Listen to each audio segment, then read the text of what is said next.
सुप्रभात बच्चों। आज मैं आपको सूर्यकांत त्रिपाठी निराला द्वारा रचित अट नहीं रही है नामक कविता का भावार्थ समझाने जा रही हूँ।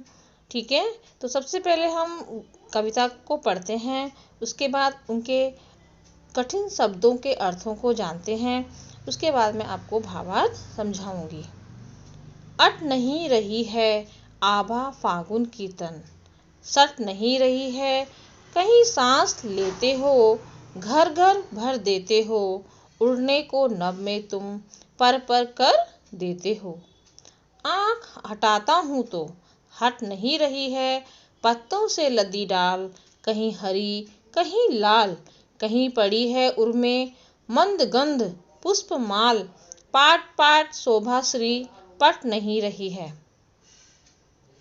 अट माने समाना, आभा माने सौंदर्य, पर माने पंख, मंद माने गंध, हल्की सी जो गंध, मंद गंध जो है वो हल्की हल्की जो है खुशबू, उर माने हृदय, पुष्प माने पुष्पमाल यानी कि फूलों की माला, पाट पाट जगह जगह, शोभाश्री अर्थात सौंदर्य। तो प्रस्तुत कविता में कवि ने फागुन के अद्वितीय सौंदर्य का वर्णन किया है। यानी कि जो फागुन का जो महीना है अर्थात बसंत ऋतु में मौसम क्या होता है, बहुत सुहावना हो जाता है। इस समय ना अधिक गर्मी होती है ना अधिक सर्दी होती है। प्रकृति इस समय धरती को हरा भरा कर देती है, चारों ओर फूल खिल उठते हैं जो सभी दिशाओं को सुगंध से भर देते हैं। प्रकृति की सुंदरता को देखकर मनुष्य पशु पक्षी आदि सभी का मन प्रसन्न हो जाता है।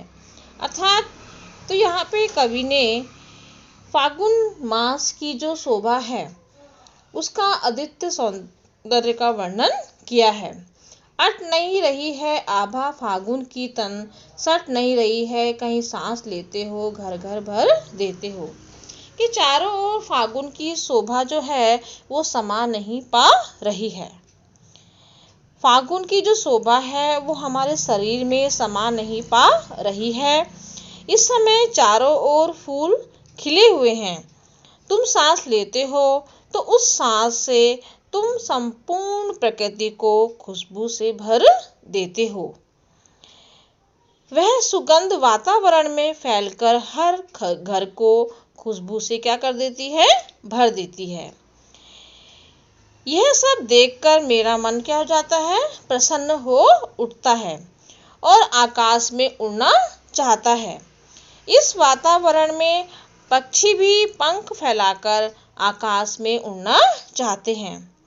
फागुन का यह दृश्य इतना सुहावना है कि मैं चाहकर भी अगर मैं हाथ अपनी आंखें हटाना चाहता हूँ तब भी उनको हटा नहीं पाता हूँ। यानी कि जो वो शोभा है वो मैं उसको क्या नहीं कर पा, सहन नहीं कर पा रहा हूँ, उसको अपने अंदर समा नहीं पा रहा हूँ। उसकी सुगंध जो है वातावरण में चारों ओर इतनी फैली हुई है जब मैं चाहकर भी उससे अपनी नजरें हटा नहीं पा रहा हूँ।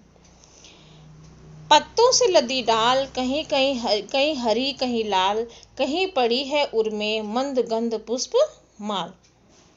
इस समय जो डालियां हैं कहीं लाल हैं तो कहीं हरी पत्तों से लदी हुई हैं।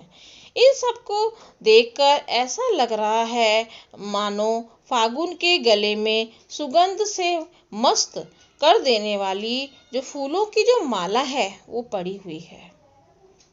इस प्रकार जगह जगह, पाट पाट माने जगह जगह, शोभाश्री माने सौंदर्य, यानी जो फागुन मास का जो सौंदर्य है वो जगह जगह बिखरा हुआ है और वह सौंदर्य मेरे अंदर समा नहीं पा रहा है।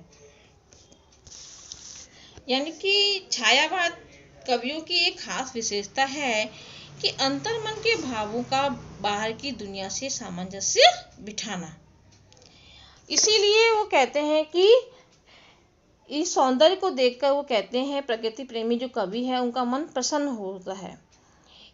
वो उनकी जो फागुन मास की जो सुंदरता है वो उनकी आंखों से हट नहीं रही है। पर माने यहाँ पे कौन सा अलंकार हुआ? पुनरुक्ति प्रकाश अलंकार। पाठ यहाँ पे भी पुनरुक्ति प्रकाश अलंकार है। तो यहाँ पे इन अलंकारों का यहाँ पे प्रयोग हुआ है, यानी कि यहाँ पे प्रकृति का परिवर्तन कितने रूपों में परिवर्तन होता है। बसंत ऋतु का वर्णन किया गया है, फागुन के अद्वितीय सौंदर्य जिसकी हम तुलना भी नहीं कर सकते, जिसकी किसी से उपमा भी नहीं दी जा सकती है। यानी कि जो फागुन मास की जो चारों की जो सुंदरता है, वो जो शोभा है, वो ऐसी समाई हुई है जिसको हम ना चाहकर भी हम अपनी आंखें हटा नहीं पा रहे हैं। तो ये था बेटा अट नहीं रही है कविता का भावार्थ। तो इसको पढ़िए, समझिए और इसको अपनी रफ कॉपी में इसका भावार्थ अपने विचारों को प्रकट कीजिए। धन्यवाद।